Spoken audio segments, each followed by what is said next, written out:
You're listening to The Lyndia Grant Show. Think on these things with Lyndia Grant.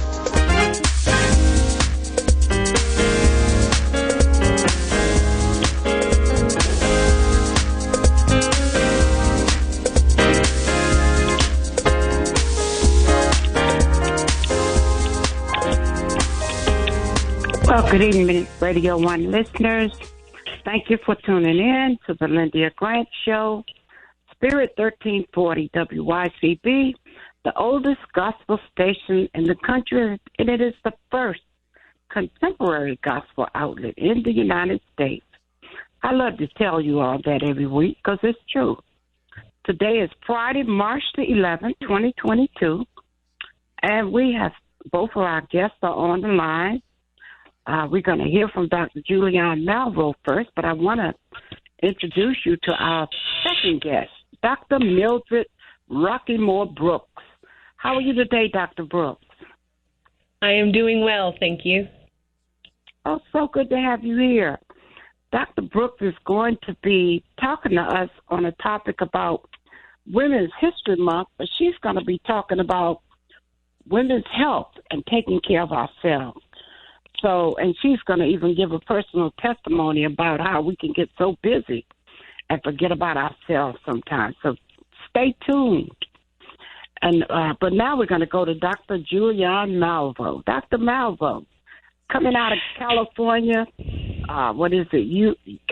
California. Cal State University at Los Angeles, and I am here, and Sister Lyndia, I'm so happy to be with you, and high props and greetings to your guests. You always have such great people on, and so I'm just delighted to be a part of your family, your radio family, as I'm here with you. So let me just take a few minutes. On every week. Every week that I can make it, you know. Yes, but you make it most of them. Thank you. Well, thank you, and you know, again, just thanking you for the ways that you present us as Black women, especially in this Black Women's History Month. I've been taking it as Black Women's History Month. I know other people want it, but you know, other people want other stuff too. It's supposed to be for all women. Black women. Black. Yes. Okay, yes. I'm not gonna overstay my point. Let's just talk about the politics and the news, which is what I always do. And so let's begin with Ukraine. President Biden today instituted the no-fly zone, and he has been really, I always, when I want something from him, I call him Brother Biden. When I don't, I call him President Biden. I think that on a scale of 1 to 10 regarding Ukraine, he's a 9. He's doing really great work. And he is really stepping up and making sure that that basically this country has the right to assert its democracy. However, for many of my African-American friends, the question is what's in it for us? And it takes me back to before I was even born. It takes me back to W.B. Du Bois say that Black folks had to fight for democracy even if we didn't have it. And that's where we are now. Black men in particular, Black women as well, are disproportionately represented as military people. And they're going to be asked to fight for democracy in Ukraine that we don't get here in the United States.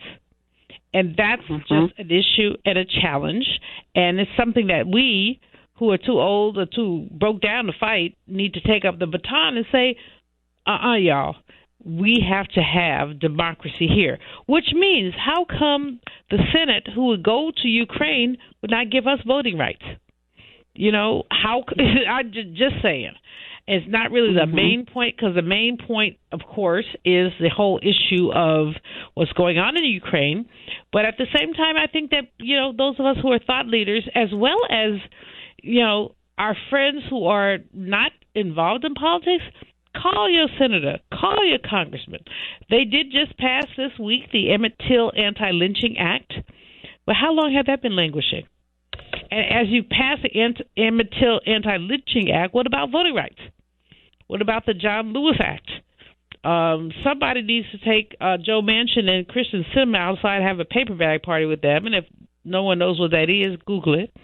If you have a certain age, Lyndia, I know you know what a paper bag party is. Yes, I do. Yes. And I'm not advocating violence. Just the possibility. Anyway, next thing, the biggest news for us domestically, of course, is inflation. The $100 you spent on on March 1st, 2021, you will need to spend $108 for today. Let me repeat that. The $100 you spent a year ago, it's going to now cost you $108. But it's not an even thing. In other words, gas prices are up 50 cents. 50 cents, Lyndia, as you know, in just 1 week. We can go down the list. Beef prices, chicken prices, egg prices are all up. So while I said $100 a year ago cost you $108 today, it depends on what you buy. So if you're at the bottom of the income distribution, if you're feeding kids and doing all that, you have a problem. If you're you and me, we over 60, we ain't feeding nobody unless they come to our house hungry. It's not that big of a deal. So the poor, those with a lot of kids, are paying more for this inflation. Now, prices were going up before the Russian invasion of Ukraine, and we know that. So we have to say that inflation has been an issue for a very long time. But if you watch Fox News and they keep playing Putin, I call him Putrid Putin, they keep playing him like he got something to say. He don't have nothing to say. But don't believe him when he says that Biden caused oil prices to go up. Oil prices are going up partly because of the invasion of Ukraine. And we have to be really clear about that. And everyone I know, which is not a lot of people, but people say, I'm willing to pay a little more if it gets Russia out of Ukraine. Because what's at stake for us is when Russia is in Ukraine, democracy is destabilized, and he can go anyplace else. And that's what he's a greedy gobbler. He's going to try to go everywhere. And we don't want that. Ukraine is a self-sufficient country. He can't tell them they can join NATO or they can't join NATO. I mean, you said, dude, what's wrong with you? It's just kind of crazy. Last Friday, of course, the unemployment rates came out. Unemployment rates were pretty much level, but for black women, they went up. What is that about?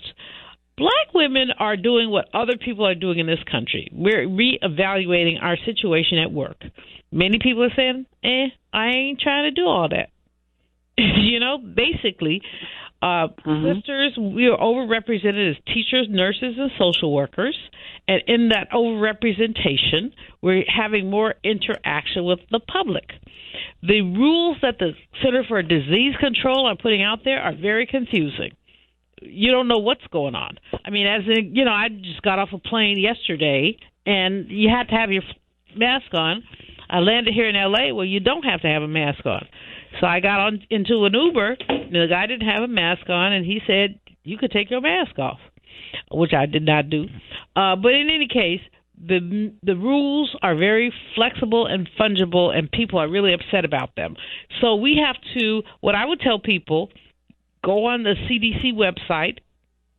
If your children are in school and you're not sure, have them keep their masks on, but also enjoy life, which means take it off sometime. Walk through this park with your mask off and enjoy the fact that you have fresh air in your lungs. So there you have, my take of the day. As I said, Ukraine, unemployment, and inflation are at the top of my radar screen.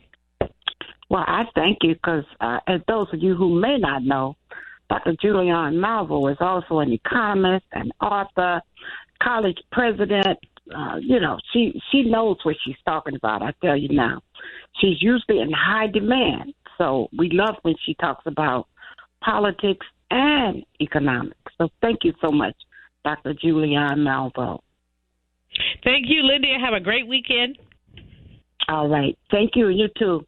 All right. You're listening to the Lyndia Grant Show. We're so happy here this Women's History Month.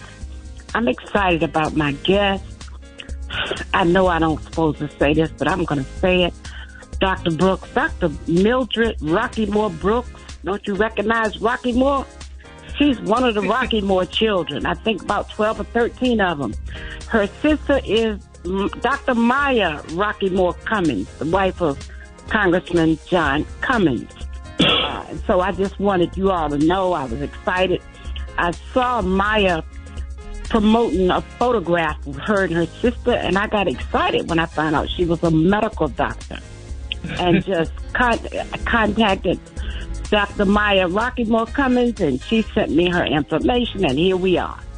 I'm going to have her on twice, and we're going to go to a commercial break, Dr. Brooks, and we're going to come back and talk about this topic of women taking care of themselves. We're going to go to a commercial break, and we'll be back in a moment. All right. Thank you.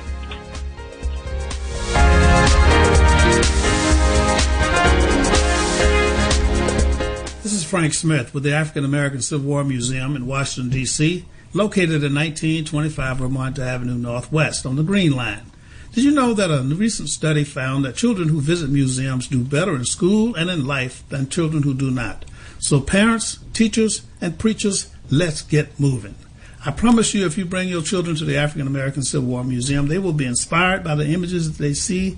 They will be impressed by our living history reenactors who are always available, and they will be involved in our scavenger hunt that takes them throughout our exhibit. That's the African American Civil War Museum, 1925 Vermont Avenue.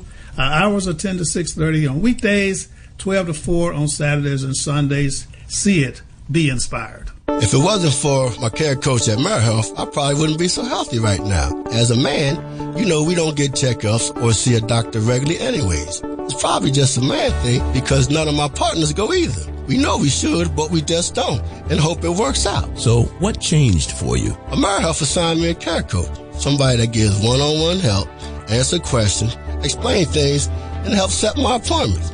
She also helped me understand what having high blood pressure really means and ways to manage it so it doesn't kill me. It ain't nothing to play with. If you're a member of AmeriHealth, ask for a care coach. I'm glad I got mine. At AmeriHealth, if you need a care coach, you can have one. Just call us at 1-877-759-6224 to get connected. 1-877-759-6224. This program is funded in part by the government of the District of Columbia Department of Healthcare Finance. Mayor Muriel Bowser. Washington and former religion columnist Lyndia Grant. Ida B. Wells, born into enslavement, was a journalist and activist. An avid reader, she read through the entire Bible many times. Wells was once asked to leave the ladies' car and sit in the colored train. She refused and train officials pushed her. Ida B. Wells retaliated but was pushed off the train at the next stop. A crowd of whites applauded. She vowed to get even. 3 of her close friends were lynched for opening businesses that cut into profits of whites. Everything changed for Wells. She spoke out internationally against lynching of blacks for the rest of her life. Through her efforts, lynching in America nearly disappeared by the time of her death.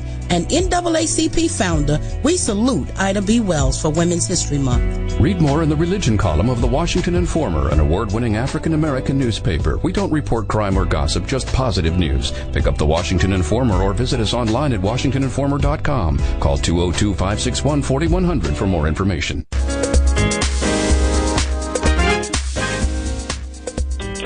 All right, you're listening to the Lyndia Grant Show. I wanted to also congratulate Congressman Bobby Rush for helping to push the anti-lynching bill through Congress. And you all don't know, but that bill just passed Congress. And Ida B. Wells fought for it all those years. That's what the commercial I was just talking about. So let's say hip, hip, hooray for that. That is so good. Mm-hmm. All right. Dr. Maya, I'm calling you Maya, but Dr. Meredith. Meredith, that's right, Meredith. Yes. I have Mildred in one place and Meredith in another. Dr. Meredith Rocky Moore Brooks, she is an MD, MPH, and she is a pediatric pain physician, pediatric anesthesiology at Cook Children's Medical Center at Fort Worth, Texas. Yes. And we are so happy to have you here. She's going to be talking about the challenges women face as we provide healing to so many and often neglect ourselves. Talk to us a little bit about that today, Dr. Mildred Brooks. Well, first of all, Lyndia, I want to tell you thank you so much for inviting me onto your show. I really appreciate it. Thank you for coming. Well, I appreciate you. This 2022 theme for March is women providing healing and promoting hope. And that topic is something that really strikes the core, I think, for all of us who are women, particularly Black women, because we tend to carry a lot of the stress and strain of our community and of our families and of our men on us. And that can really affect us. And it's affected me through the years. And so, this morning when I woke up, my devotional, I read a devotional every morning, and the title of my devotional was Need for Rest. And I just thought that was so appropriate, particularly given the fact that I'm going to be coming on here today talking about the importance of, while we're providing healing and promoting hope for others, that we also make sure that we care for ourselves, and that this actually isn't something that is a new trendy thing, that self-care that everybody's talking about. That Jesus actually spoke on this way back when. Yes, he did. Yeah, he did, and God did, and the fact that it was so important to God that he commanded us in the 10 Commandments to keep the Sabbath day as a rest, right? And later in Mark, I think it was Mark chapter 6, verses 31, Jesus said to the apostles when they were coming back after the apostles had gone out and they had did a bunch of healing, and they were so excited. And he told them, he said, come away by yourselves to a remote place and rest for a while. For many people were coming and going, and they did not even have a time to eat. And so even Jesus spoke about the importance of the fact that, you need a rest. And you not only need to rest, but you need to get away from everybody and rest. So this is something that is fundamental and that is important for all of us on an everyday basis.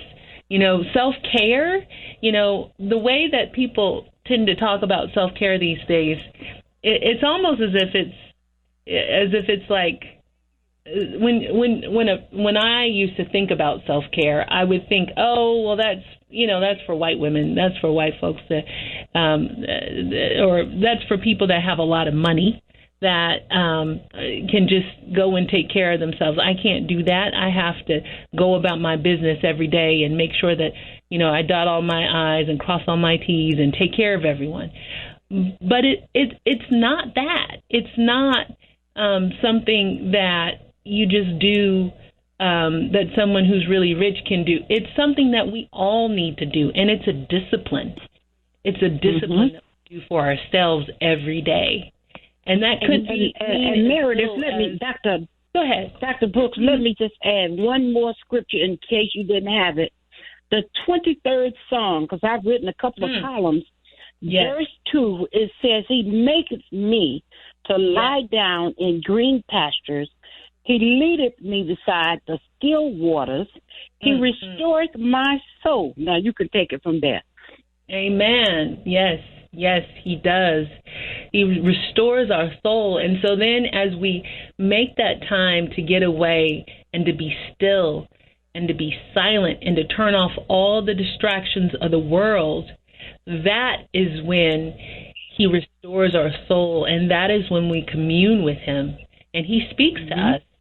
We might not understand what he's saying at the time, but as we take those times to rest and to get away, you're more open to receive from him.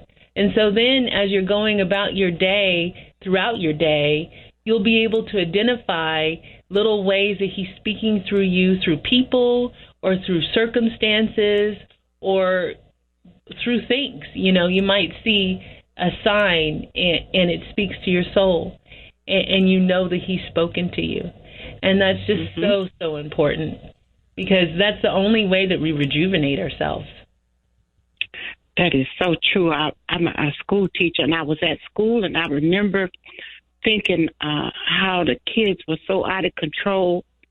And I remember sitting in the classroom, and I saw a sign that said, if you're not being challenged, you're not growing. And I said, okay, Lord, you are definitely challenging me, because when I'm around all these out-of-control children, it's a problem for me. But that's also being challenged, isn't it, Dr. Brooke? Yes, ma'am. Yes, it is. And that is an important point. So, like, for me,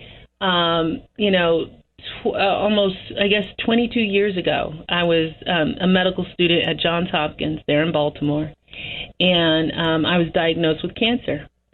And at the time, I didn't know if, and at the time when I was diagnosed with cancer, I remember just feeling panic when they told me that. And I told the doctor, I said, well, I'm supposed to be getting married this summer. And he said, well, I don't know about you getting married, because we might have to take out literally half your neck. So you might not be able to do that. And I remember just, praying and searching the scriptures. And God told me, go ahead and keep that wedding date, because in the future you will have a son, and his name will be Joshua Caleb. And I went ahead and kept it, even though it was a week after the surgery. And God is so good that after that surgery, I woke up and they did not have to take away half my neck. And I was able to get married literally a week after that. And then fast forward years later, I ended up having a son named Joshua Caleb, and he was faithful and he was there. Wow. But, about 4 years ago, I got diagnosed with breast cancer. And I underwent chemotherapy. I had a bilateral mastectomy, had to undergo an axillary lymph node dissection where they removed all my lymph nodes under one arm. And then I underwent radiation. And I sat there to God, and I remember saying, well, Lord, why me? And he said back to me, well, why not you? And as I sat there, I looked at myself, I looked at my life, and I said, Lord, thank you. Thank you for giving me this opportunity to learn and to get closer to you and to grow in ways that I hadn't grown, and specifically in the area of self-care. Because what had happened was, throughout the years, I was doing so much for everybody else. I have 3 children. God is so good. He blessed me with a husband, a beautiful husband, and 3 children, and my patience, and everything that I do throughout the day, that I had ran myself ragged. And where I thought that I was doing well with eating well, I wasn't getting any sleep at night. I wasn't eating enough fruits and vegetables. I wasn't drinking enough. I was really running on empty. And so if there's something that I could tell anybody that's out there listening, is to listen to your body, to have those still and quiet moments. If Jesus had all of those still and quiet moments that he took to go away from the crowds and to be by himself and to read and to talk to his Father, how could we do anything different? And so cancer has been a blessing. It was a blessing because it gave me that wake up call to wait a minute. Lightning doesn't strike twice in the same place. There's obviously something that you're doing wrong, and that you need to reevaluate your priorities and get right. And so that has been a blessing, and it's changed my life for the better. Yes, indeed. See, now what you did was you still take care of your family and your patients, but you're focusing on wellness and balance in your own life. And so that is so good. And I think this message has truly been a blessing to all the listeners out there. I am so thankful for you to come on today. I didn't know you were going to give us a sermon. I'm telling you, Dr. Mildred Rockymore Brooks. Tell you in a second. Mary, stop preaching to everybody. No, it's good because I chair Women's Day at our church, All Nations Baptist Church in Washington, D.C. I said, I need to have her come and preach for us for Women's Day if I could get my pastor to approve you. I don't know if you're a minister, but I know you're a doctor, but you sure sounded like one. Oh, my God, that was so good. That was wonderful. Thank you for that message. And I hope that the listeners are paying attention because I know for a fact that, well, I believe that when cancer comes in our body, it's through our neglect, either through our mental state or our eating. We're not taking care of ourselves or even allowing things to fester in our spirit, forgiveness. Right. All kinds of things can be going on when we have cancer. We got to let it go and turn it over to God. Yes. And that was a big thing for me, just saying, Lord, please just help me to let go all of my anger, all of my anxiety, all of my resentment. That is huge, just letting go. Why carry the boulders in my backpack? Just let them go. And he tells us, Jesus says, that's right, come unto me and I will give you rest. Yes, indeed. That's right. Read the 23rd Psalm, everybody. Verse 2 in particular. All right. Well, it has truly been a blessing. Give us some closing comments. Got about 30 seconds to give us a close. Well, you made a comment about being challenged, and that is so true. I always say that, as long as I'm living, I'm going to push myself every day to just say to God when I wake up, Lord, please help me. Please help me to do the things that I don't want to do and the things that I need to do. Help me to grow in you and help me to be a better person and to love more and to take care of myself more. And so as long as you're asking for help every day that you get up, you're going to be just fine because the Lord has you and he will keep you. Yes, indeed. He will keep you in perfect peace.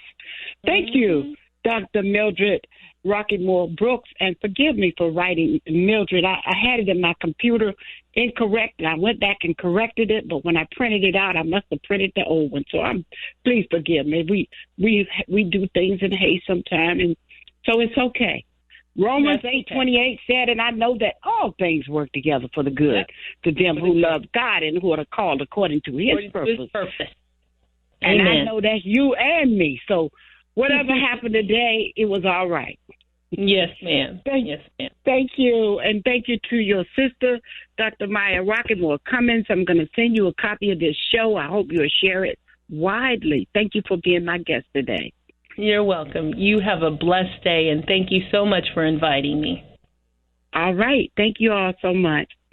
Remember, everybody, to turn your clocks back this Saturday night.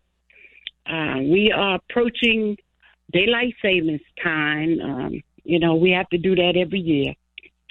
Next week, I have a special guest. A lot of you may know her. She's a very special lady. She's an inspirational, motivational speaker. Her name is Cheryl P. Williamson, Dr. Cheryl P. Williamson.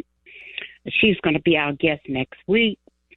I also want to invite you all to go to my YouTube channel, and if you sign up to subscribe, every time I have a show, a copy will automatically come to you. Come and join us at the All Nations Baptist Church next week. As I close, I just want to remind you, our pastor, Reverend Dr. James Coleman, we are having in-person services again. Come on out at North Capitol and Rhode Island Avenue. Short service at 11 o'clock, but you will enjoy yourself. All right, let's close now. Words, thoughts, and deeds have a boomerang effect. So be careful what you send out. Scripture says, my people perish for the lack of knowledge. And in Philippians 4:6, it says, think on these things. Think on everything you heard Dr. Meredith Rockemore Brooks say today. All right, until next week, I'm your host, Lyndia Grant, saying good day. Thank you for listening to The Lyndia Grant Show. Think on these things with your host, Lyndia Grant.